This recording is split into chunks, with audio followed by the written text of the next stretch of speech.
Entre elles, on passe un temps incroyable à se focaliser sur les montées, la VMA, le cardio. Mais la descente, sérieusement, c'est tellement souvent là que tout se joue. Et si on arrêtait de la subir pour enfin commencer à la maîtriser? Allez, on plonge ensemble dans les secrets pour dévaler les pentes avec l'aisance d'un certain Kilian Jornet. Ah, cette phrase, on l'a tous entendue au moins une fois, et elle est tellement vraie. On peut très bien arriver au sommet avec pas mal d'avance, se sentir invincible, et puis tout voir s'évaporer en quelques lacets mal négociés. La descente, ce n'est pas juste une transition, non, c'est le véritable juge de paix de la course. C'est la grande question. L'idée, là, dans les minutes qui viennent, c'est de décortiquer la mécanique, la technique et l'entraînement pour que chaque descente devienne une vraie opportunité de creuser l'écart et plus du tout une source d'angoisse. Alors on est parti? Allons-y. Ok, avant même de parler de comment on pose les pieds, il faut d'abord comprendre ce qui se passe à l'intérieur de nos muscles. Parce que si les descentes font si mal, ce n'est pas juste une impression, c'est de la pure mécanique, de la pure physiologie. Et voilà, on est au cœur du problème. En montée, en fait, c'est assez simple. Les quadriceps se contractent, ils se raccourcissent pour nous propulser vers le haut. Ça, c'est le travail concentrique. Mais en descente, c'est tout l'inverse. Pour freiner, pour contrôler, le même muscle va travailler en s'allongeant. C'est ça, le fameux travail excentrique. Et ça, pour nos fibres musculaires, c'est beaucoup, mais alors beaucoup plus destructeur. Ce travail excentrique, ça mène directement à ce qu'on appelle la casse de fibres. L'analogie de l'élastique, elle est parfaite pour comprendre. Tirez dessus pour le raccourcir, il résiste. Mais étirez-le tout en le retenant, et c'est là qu'il risque de péter. C'est exactement ce qui se passe, mais à une échelle microscopique, dans nos cuisses. Et les courbatures horribles du lendemain, eh bien c'est simplement le cri de douleur de ces milliers de fibres déchirées. Bon, maintenant qu'on a bien compris pourquoi ça fait mal, voyons comment on peut faire pour que ça fasse moins mal, et surtout pour aller plus vite. Car oui, bien descendre, c'est avant tout une technique, c'est un art subtil. En fait, tout repose sur ces 4 piliers. Le regard qui anticipe, les bras qui vont stabiliser, les pieds qui jouent avec le terrain et une cadence hyper rapide pour littéralement voler au-dessus des obstacles. On va décortiquer tout ça point par point. J'adore cette image, elle est géniale. Il faut oublier le balancier de la course sur route. En descente technique, le corps cherche l'équilibre de manière instinctive. Les bras s'écartent, les mains s'ouvrent, exactement comme une mouette qui ajuste ses ailes juste avant de s'envoler.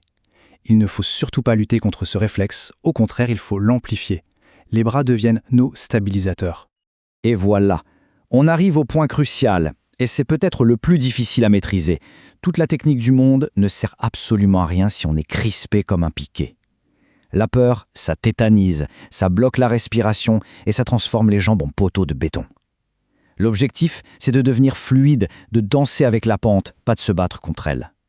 Respirer, relâcher les épaules et faire confiance à son corps. Allez, on passe maintenant dans une autre dimension. On va carrément piquer les exercices de celui qui a redéfini l'art de la descente, Kilian Jornet lui-même.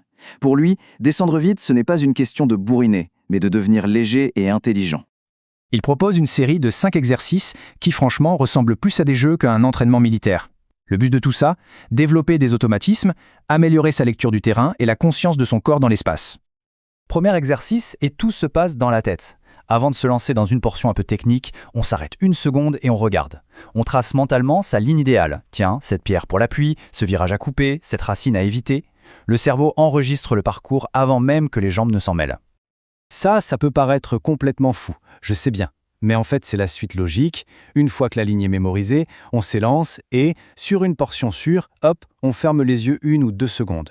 Le but, c'est de forcer le corps à faire confiance à cette carte mentale qu'on vient de créer et de se fier uniquement à ses sensations, à sa proprioception. Là, on lâche complètement prise.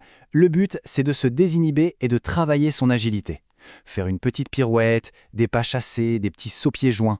Ça force le haut du corps à rester super souple et ça apprend au cerveau à gérer le déséquilibre de manière ludique. On apprend à jouer avec la gravité, tout simplement.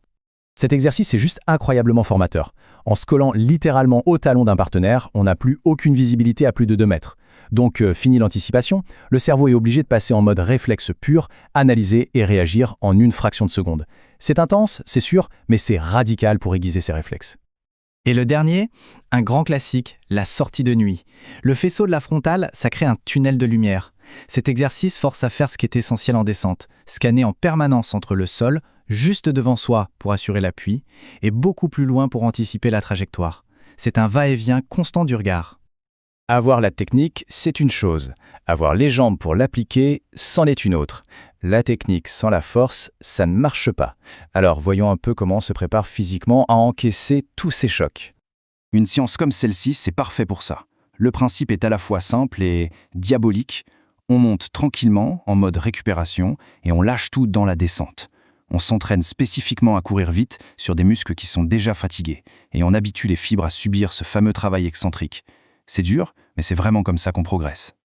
Bon, on a vu comment se casser les jambes à l'entraînement. C'est bien. Mais la partie la plus importante du processus, elle se passe après. C'est la phase de reconstruction. Et sans elle, tout ce travail ne sert à rien. Ce sont les 3 commandements sacrés. Courir sur des muscles encore endoloris, c'est le meilleur moyen de se blesser. Il faut laisser au corps le temps de réparer les micro-déchirures, au moins 48 heures. Et pour réparer, il lui faut des matériaux, des protéines. Ce sont les briques qui vont permettre de reconstruire les fibres, mais en plus fortes qu'avant. C'est ça le principe de la surcompensation. On termine sur cette phrase de Priscilla Welch qui est juste parfaite.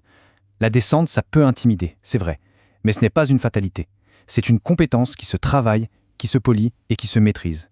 Alors la prochaine fois au sommet d'une pente, la question ne sera plus comment je vais survivre, mais plutôt, bon, est-ce que je tente la pirouette de Kilian ?